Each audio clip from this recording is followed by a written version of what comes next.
Sou eu, gente, professor Marcel. Estamos de novo aqui para vermos a segunda parte da aula 6 sobre a teoria dos custos. Na nossa primeira parte da aula, nós vimos conceitos do custo de produção, nós diferenciamos o que é lucro contábil do lucro econômico, né? O lucro contábil é aquele que considera apenas os custos explícitos, enquanto o lucro econômico considera custos implícitos e explícitos. E nós aprendemos aí a avaliação privada e social. Nesse segundo ponto, nós vamos fazer a análise dos custos, as definições dos custos no curto prazo. Pegando o curto prazo, o que nós vamos ter aqui? Da mesma forma na teoria da produção, o que seria definido como curto prazo? Alguns fatores de produção são fixos, qualquer que seja o nível de produção, ou seja, a quantidade de produtos que aquela empresa fabrica. Geralmente são considerados fixos a planta da empresa e os equipamentos de capital. Fatores fixos geram custos fixos, enquanto que os fatores variáveis vão gerar aí os chamados custos variáveis. Então, voltando lá para o nosso exemplo da Lepar Kloof, que é a nossa fábrica de biscoitos, né? Nós temos os insumos e ela faz os biscoitos. Temos aqui os custos para o aumento da sua produtividade. Então, o fator produtivo variável, mão de obra, né, que é o N, dado o aumento de N, quais são os custos da fábrica? Eu tenho os custos fixos de 30. Como o número de trabalhadores varia, o custo por trabalhador também vai variar, né? O custo com trabalhadores também vai variar. O nosso custo total dos insumos, né, dos fatores de produção, vão ser os custos da fábrica, os custos fixos, mais os custos dos trabalhadores, nesse caso, os custos variáveis. Temos aqui um breve gráfico, né? Com o aumento do nível do fator produtivo mão de obra, nós temos um acompanhamento aí dos custos dessa fábrica com o mesmo comportamento, né? Nós temos aí também a adição dos custos fixos. Fazendo algumas definições importantes nessa parte dos custos, o que é um custo variável total? A parcela do custo que varia quando a produção varia. É a parcela dos custos da empresa que depende da quantidade produzida. Então, o nosso custo variável total, ela é função do quê? Da quantidade produzida, do nível de produção da nossa empresa. Por exemplo, são os gastos, por exemplo, com fatores variáveis de produção, como folhas de pagamento, despesas com matérias-primas e etc. Custo fixo total é aquela parcela do custo que se mantém fixos, independente do nível produtivo. O custo fixo total é definido por CFT, são os gastos com fatores fixos de produção, como por exemplo aluguéis, depreciação. Vocês sabem o que significa depreciação? Por exemplo, você tem um maquinário, esse maquinário tem um desgaste com o passar do tempo e depois de tanto tempo daquele maquinário trabalhando, você tem que adquirir um novo maquinário. E aí você vai ter a venda desse maquinário velho para comprar um maquinário novo. Essa diferença é o que nós chamamos de depreciação desse maquinário. Um exemplo muito patente de depreciação é a depreciação, por exemplo, de veículos. Vocês sabiam, por exemplo, que uma desvalorização normal de um automóvel aí é da média de 15% ao ano, num período de 20 anos? Depois que você investiu num carro zero, depois de um ano, ele já desvalorizou 15%. E aí nós temos que levar em consideração esse custo da depreciação do carro quando nós decidimos ter um carro ou não. Outros custos do carro, nós temos a depreciação, a manutenção do carro, você tem que fazer a troca de óleo, aí com o passar do tempo trocar pneu, amortecedor, freios. Temos o custo do combustível, o custo, por exemplo, de um seguro do carro, os impostos que incidem sobre o carro. Todos esses são custos relacionados a você ter um carro. Minha mãe fala muito que ter um carro é a mesma coisa que ter um filho. Para vocês entenderem o impacto de você ter um carro, a gente tem aqui, pense que vocês adquiriram um carro aí de 25 mil reais, um carro zero de 25 mil reais. Quem dera, né?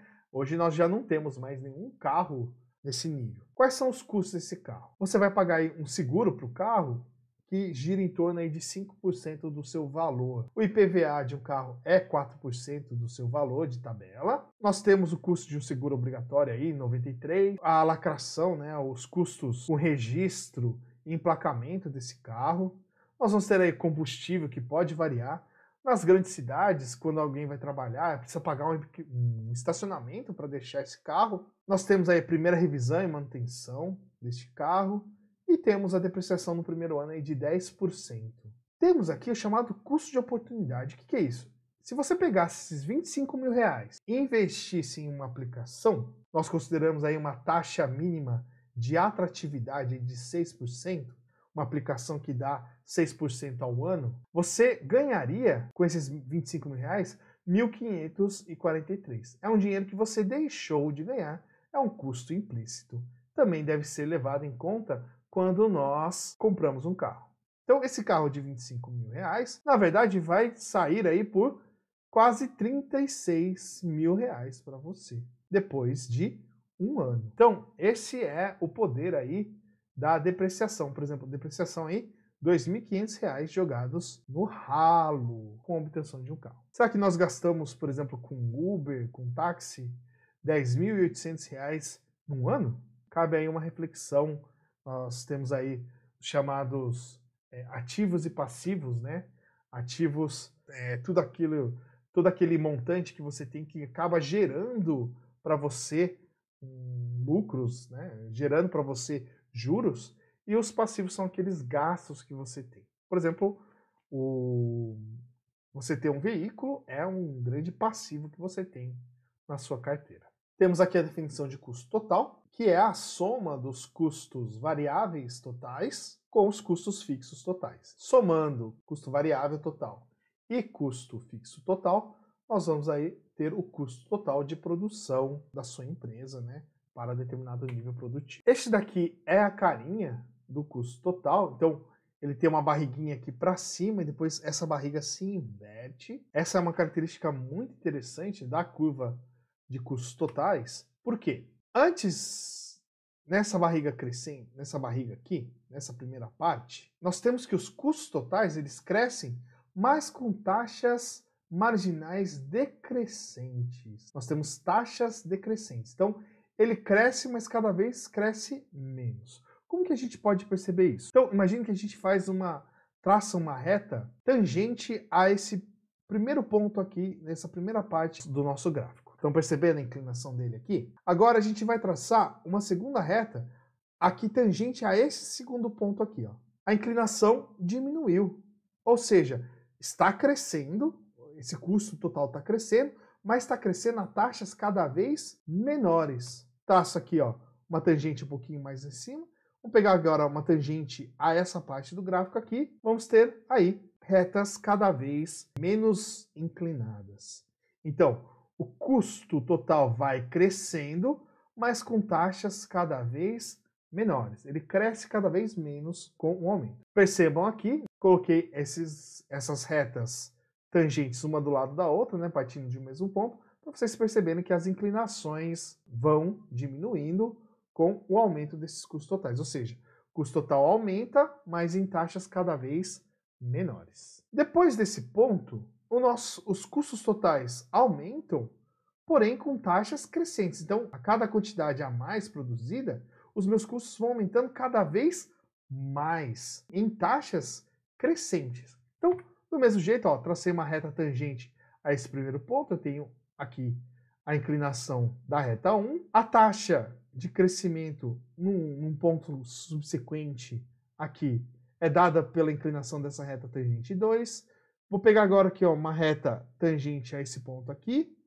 Estão percebendo aqui, ó, que essas retas estão ficando cada vez mais inclinadas. E aqui, ó, no ponto 4, a minha reta ficou maior. Então a gente tem aqui o crescimento dos custos totais com taxas crescentes de aumento. O que explica este fenômeno? É uma lei, como nós tínhamos lá a lei de rendimentos decrescentes dos fatores, lá em teoria da produção, aqui nós temos um análogo que é a chamada lei dos custos crescentes. Este fenômeno também acontece com a produção, né? Significa que, dada certa instalação fixa, determinados fatores de produção fixos, no início, o aumento de produção dá-se a custos declinantes. Ou seja, quando eu começo a produzir, a aumentar o nível produtivo aqui, ó, nessa parte do gráfico, nós vamos ter o quê? custos incrementais, custos marginais cada vez menores, até determinado ponto. Um aumento maior de produção começa a saturar o equipamento de capital. Por exemplo, nós estamos aí chegando na capacidade máxima produtiva de determinado equipamento, supondo fixo a curto prazo. Lembra disso? Nós estamos trabalhando, fazendo uma análise a curto prazo. E esses custos crescem a taxas crescentes. Então, com o aumento, aí eu vou ter aqui o custo crescente. Por exemplo, você está aí trabalhando com uma máquina para baixas quantidades. Essa máquina vai ter aí uma vida mais longa, então o seu custo de depreciação é menor. Ah, você precisa de uma produção maior. Essa máquina vai ter um desgaste maior, você tem um custo de depreciação dela maior com o passar do tempo. Então, aí você tem que, para produções, níveis produtivos maiores, gastos, custos maiores, cada vez maiores, em taxas crescentes. No fundo, é a lei dos rendimentos decrescentes, mas aí abordando os custos. Temos nesse ponto a definição dos custos médios, né? O custo médio unitário, nós vamos pegar o custo total e vamos dividir pela quantidade produzida pelo nosso nível de produção da empresa, a quantidade de produtos que essa empresa produz. O custo variável médio, eu vou pegar o custo variável total, dividir pelo número de produtos produzidos ou fabricados, e aí o custo fixo médio, vou pegar o custo fixo total e vou também dividir aí pela quantidade total. Percebam que se o custo fixo total ele não se altera com o aumento da quantidade, nós vamos ter aí que esse custo fixo médio por unidade, quanto mais quantidades produzidas, eu vou diluindo esse custo fixo aí pelas unidades. Então, por exemplo, imagine que a gente tem um custo fixo total de 50 e eu faço a produção de 1. O custo fixo médio vai ser de 50. Se eu tenho 2, esse custo fixo médio vai cair para 25. Se eu tenho 5 unidades produzidas, o meu custo fixo médio por unidade vai cair para 10. Eu vou diluindo os custos fixos por unidade produzida. O que não acontece aqui com os custos variáveis. Por quê? Com o aumento da quantidade produzida, eu vou ter também um aumento dos custos variáveis totais. Então, os custos totais médios vão ser a somatória dos custos fixos médios e os custos variáveis médios. Olha que interessante. Como os custos fixos médios tendem a zero, ou seja, quanto mais produtos eu tenho sendo produzidos, menor vai ser esse custo fixo médio por produto, e a tendência para uma quantidade infinita, se o meu Q tende a infinito, esse meu custo fixo médio vai tender a zero. Quando nós temos aí uma quantidade grande de um nível produtivo, segue-se que o custo variável médio tende-se a igualar ao custo total médio, pois o custo total vai ser a somatória dos custos variáveis e custos fixos. Se isso aqui tende a zero, o meu custo total vai se aproximar do quê? Do custo variável médio. Esse formato de 1 é devido exatamente ao quê? À lei dos rendimentos decrescentes ou à lei dos custos crescentes. Então, esse formatinho de 1 que a gente tem, uma diminuição, vai diminuindo os custos variáveis até determinado ponto. Depois desse ponto, para produzir mais, esses custos variáveis vão aumentando, porque os fatores de produção vão perdendo eficiência. Lembra da questão da gente colocar mais funcionários e um acabar atrapalhando o outro? Por isso, nós vamos ter esse formato de U dos custos médios. Temos a definição nesse ponto do custo marginal, é o custo de se produzir uma unidade extra de um produto, né? O quanto a mais de custo você vai ter para fazer aquela unidade extra. Refere-se às variações de custo quando se altera a produção. Como calculamos esse custo marginal? Vai ser a variação do custo total dividido pela variação da quantidade produzida daquele bem ou produto. Também podemos definir esse custo marginal como a primeira derivada da função de custo total, em relação à quantidade, ao nível de produção da sua fábrica. O custo marginal ele é fundamental quando a gente vai estabelecer aqui a maximização de lucros. Nós vamos estabelecer uma regra aí de maximização de lucros que nós vamos ver apenas na nossa reunião síncrona. O custo marginal ele pode ser dado pela variação dos custos variáveis totais mais a variação dos custos fixos dividido pela variação da quantidade produzida.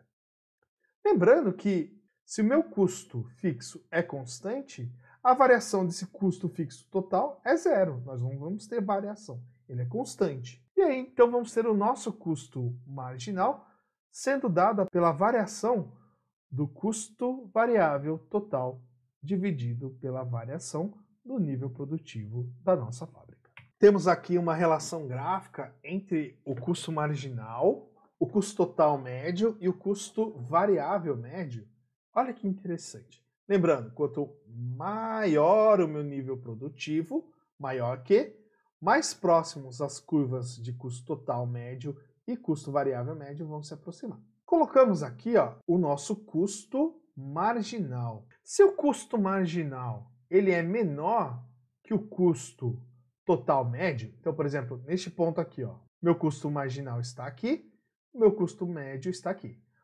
O incremento por uma unidade a mais vai ser menor que o custo médio por unidade.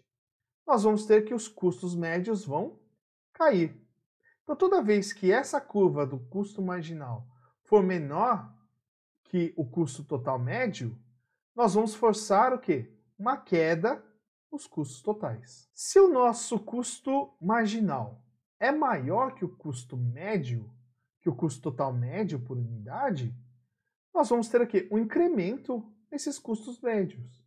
Nesse ponto de igualdade entre custo marginal e custo total médio, nós temos o custo mínimo de produção por unidade e a quantidade de custo mínimo que nós chamamos de escala eficiente. Quando nós trabalhamos em cima dessa quantidade de custo mínimo, nós estamos trabalhando aí em cima da escala eficiente. Então vamos supor, produzindo 10 unidades, nós temos um custo total aí de 5.000. Portanto, o custo médio a produzir 10 unidades será de 500. Cada unidade produzida tem um custo de 500. É o custo total médio. Se ao produzirmos a 11ª unidade, o custo adicional, né, o custo marginal, for de 400, percebo que 400 é menor do que o custo total médio, nós vamos ter o quê? O custo médio de 11 unidades caindo para aproximadamente 490,91. Então, se o custo marginal é menor do que o custo total médio, a gente vai ter uma queda no custo total por unidade. Analogamente, se o custo, por exemplo, de eu passar da 10ª unidade para a 11ª for um incremento nos meus custos de 600, um custo marginal de 600, o custo médio da 11ª unidade seria de aproximadamente o quê? 509. Então, o custo por unidade vai aumentar, vai de 500 para 509. Fica então claro que enquanto o custo marginal for inferior ao custo médio, o médio estará caindo. Quando o marginal superar o médio custo médio estará crescendo. E aí, dado aqui por essa tabelinha aqui, menor custo. Se o nosso custo marginal é menor que o custo total, a gente vai ter uma queda dos custos médios de produção, o custo total médio. Se o nosso custo marginal for maior que o custo total, a gente vai ter um incremento, um aumento aí. O custo total médio mínimo, nós iremos trabalhar sempre dentro da escala eficiente. Nós estaremos no ponto de escala eficiente. Ocorre quando o nosso custo marginal vai ser igual ao custo total médio aí das unidades. Aluno bate uma água no rosto, toma uma aguinha e volta aqui, porque estamos encerrando a nossa parte 2 da aula 6. Daqui a pouquinho entramos aí na nossa última parte sobre a teoria de custos. Até mais, um abraço, tchau, tchau!